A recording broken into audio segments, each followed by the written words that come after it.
இன்னைக்கு நம்ம எல்லாருமே அழிஞ்சு போற சரீரத்துல இருக்கிறோம். ஆனா எதுல நட்ட வச்சிருக்கிறோம்? நான் தேவனோட பார்வையில, நீங்க என்னோட பார்வையில நீங்க எப்படி இருக்கிறீங்கன்னா நீதிமானா இருக்கிறீங்க.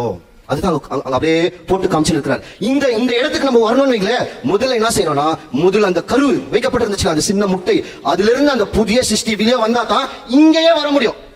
இன்னும் அங்கிட்ட இருந்து வெளியே வரலன்னா இங்க நம்ம வந்திருக்கவே மாட்டோம். இப்ப நம்மளோட சோதனை என்னன்னா, நம்ம எந்த நிலைமையில இன்னைக்கு நம்ம இருக்கிறோம், எந்த நிலைமைக்கு போனோம். அப்ப அடுத்த கட்டத்துக்கு போனோம்னா இன்னைக்கு நான் எந்த கட்டத்துல இருக்கிறேன்ற விஷயத்தை முதல் புரிஞ்சுக்கணும். அது எப்படி புரிஞ்சுக்கலாம்னா, பாருங்க, அதே தான் அந்த ஞானஸ்தானத்துல நம்மளுக்கு கொடுக்கப்படுற அந்த சின்ன முட்டை, அந்த முட்டையில இருந்து தான் எது வரும்னா ஒரு ஜீவன் வெளியே வரும். இப்ப அந்த முட்டையில இருந்து ஜீவன் வருதா இல்லையா எப்படி நம்ம தெரிஞ்சுக்கலாம்னா, ஒண்ணு முட்டை சூடாகணும், சூடானதான் என்ன வரும்? ஜீவன் வெளியே வரும். அதனால தான் ஆவியில் அனலாயிருங்கள்.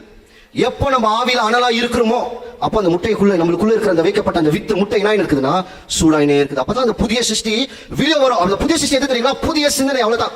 நம்ம ஞானஸ்தானமே இந்த புதிய சிந்தனையை ஆக்டிவேட் பண்றது தான்.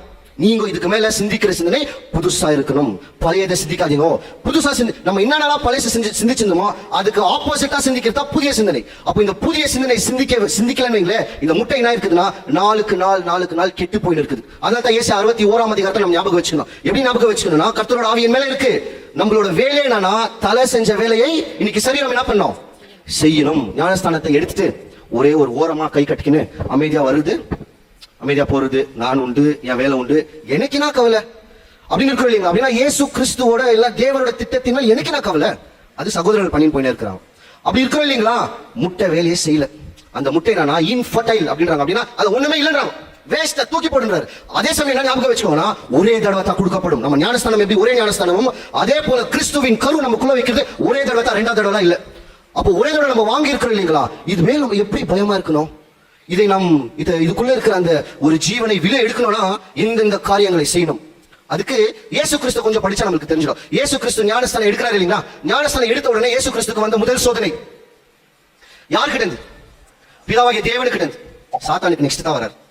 முதல் சோதனையே தேவனுக்கிட்ட இருந்து. அதை எப்படி நம்ம இன்னும் கொஞ்சம் ஈஸியா புரிஞ்சுக்கலாம்னா, இப்ப ஞானஸ்தானம் எடுக்கிறோம், நம்மளோட இலக்கு ஒன்று இருக்கு இல்லைங்களா? இலக்கு அப்படின்னா நம்ம ஏதோ ஒரு விஷயத்த இலக்கா இருக்காது. அதுதான் நமக்கு தேவன் கைமாறா கூலியா கொடுக்குறேன்னு சொல்லியிருக்காரு. அதை எப்படி சொல்லலாம், சாகாமை உள்ள ஜீவன் வச்சுக்கலாம். இப்ப ஞானஸ்தானம் எடுத்த உடனே தேவன் நம்மளை கூப்பிட்டு, இப்பவே நான் உங்களுக்கு சாகாமை உள்ள ஜீவன் கொடுத்துறேன், இப்பவே கொடுத்துறேன், நீ என்ன கேளு, என்ன கேளு, இப்பவே நான் உனக்கு கொடுக்குறேன்னு சொன்னா நம்ம என்ன பண்ணலாம்? என்ன பண்ணுவோம்? இல்ல நான் என்ன பண்ணிருக்கிறேன், அவ்வளவுதான். கண்டிப்பா கேட்டுக்கோ தேவன். அதுக்கு தான் வந்து நான் இயேசு கிறிஸ்து உடனே கொடுத்துருங்க எனக்கு. இயேசு கிறிஸ்துக்கு இந்த கேள்வியை தேவன் கேட்டார்.